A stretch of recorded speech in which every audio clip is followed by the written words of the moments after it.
sebagai klub yang punya segudang gelandang berkualitas setiap tahunnya. Mesut Ozil hingga Matteo Guendouzi pernah bersinar bersama skuad negara. Sayangnya gak semua gelandang Arsenal bisa terus bermain secara konsisten. Beberapa dari mereka bahkan sempat bermasalah dengan kasus-kasus yang berbeda. Matteo Guendouzi sempat membuat geger warga Emirates Stadium dengan sikap arogannya. Pada laga menghadapi Brighton di tahun 2020, dia kedapatan mencekik leher dari Neil Mowbray. Aksi brutalnya itu membuat manajemen merasa geram dan langsung mendepannya dari squad. Sebelumnya, dia juga sempat bermasalah saat dipinjamkan ke Hertha Berlin. Gelandang Prancis ini gak disiplin untuk berlatih pada saat sesi latihan. Valverde selaku pelatih bilang kalau Guendouzi masih dalam masa pembentak hingga gak bisa mengontrol emosinya. Mesut Ozil juga sempat bermasalah karena dianggap telah membenturkan isu agama.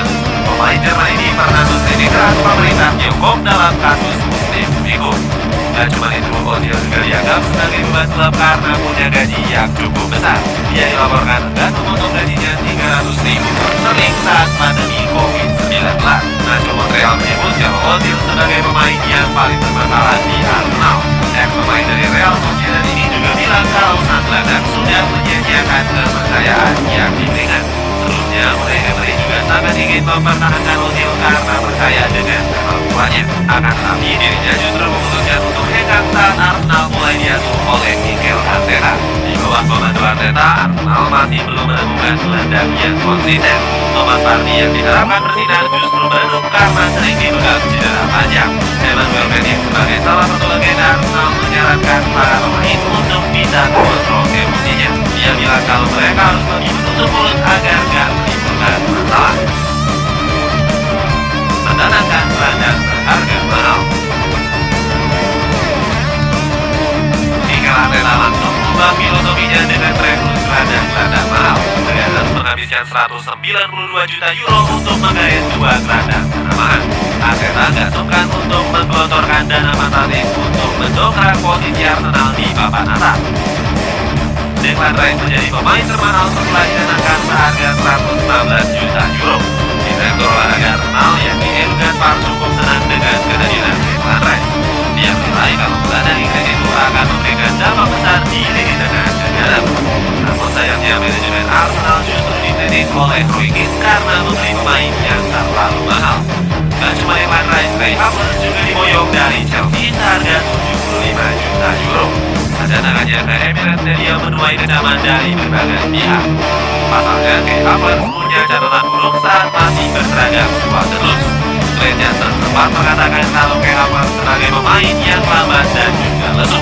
Mantan pemain Chelsea ini menilai kalau Havertz gak cocok dengan permainan cepat dari Premier League. Akan tetapi, Mikel Arteta gak memperdulikan celotehan yang dilontarkan oleh Johnson. Sebaliknya, Arteta optimis jika Kai Havertz bakal tampil cemerlang bersama skuad negara.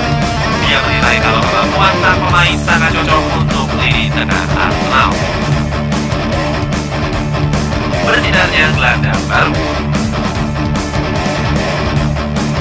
Ucapan Arteta benar-benar bisa dibuktikan setelah bersinarnya para gelandang anyar. Declan Rice langsung menjadi sosok yang diandalkan oleh sang pelatih untuk mengisi lini tengah. Pemain Inggris ini berhasil menelan 3 gol dan 2 assist dari 24 penampilan. Arteta menilai Declan Rice punya kualitas dan ketenangan yang luar biasa. Arteta mengatakan Declan Rice telah menepati janjinya pada awal musim bermain. Sebelumnya, dia melontarkan janji bakal bermain lebih stabil dan bisa mengerahkan seluruh tenaganya. Arteta pun memuji Declan Rice sebagai pemain cerdas yang bisa membaca situasi. Dan cuma itu, pemain West Ham United ini juga dianggap sebagai pemain yang ada hati dan bekerja keras. Dan cuma Declan Rice, Kai Havertz juga perlahan-lahan mulai bangkit di bawah asuhan Mikel Arteta. Walaupun sempat mengalami masalah adaptasi, Havertz berhasil mencetak 4 gol dari 25 laga. Kini mantan pemain Chelsea itu menjelma sebagai pemain berbahaya di dalam kotak penalti lawan. Arteta pun langsung memberikan pujian setinggi langit kepada Kai Havertz.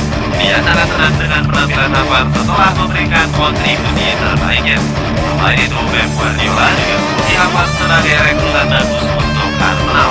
Sebab dirinya mampu memberikan assist kepada Gabriel Martinelli. Gol tersebut menjadi penentu kemenangan Arsenal pada saat menghadapi Manchester City. Impresifnya kedua pemain tersebut juga tak luput dari sorotan legenda Arsenal, Ian Wright. Ya kemudian jika kombinasi keduanya akan memberikan hasil terbaik untuk Arsenal. Dengan hadirnya dua gelandang tersebut, kini Arsenal punya banyak opsi di lini tengah mereka. Hal ini juga menjadi keuntungan dari Arteta untuk menjalani musim ini. Caranya Arsenal di musim ini. Bersinarnya gelandang Arsenal berpengaruh besar terhadap performa Gunners musim ini. Pasukan Mikel Arteta menduduki peringkat kedua dengan selisih 1 angka atas Liverpool. Arteta merasa puas dengan konsistensi para pemainnya di setiap pertandingan. Pelatih asal Spanyol ini mengatakan kalau anak asuhnya sudah menunjukkan performa terbaiknya. Puncaknya terjadi saat The Gunners dipastikan lolos ke babak 16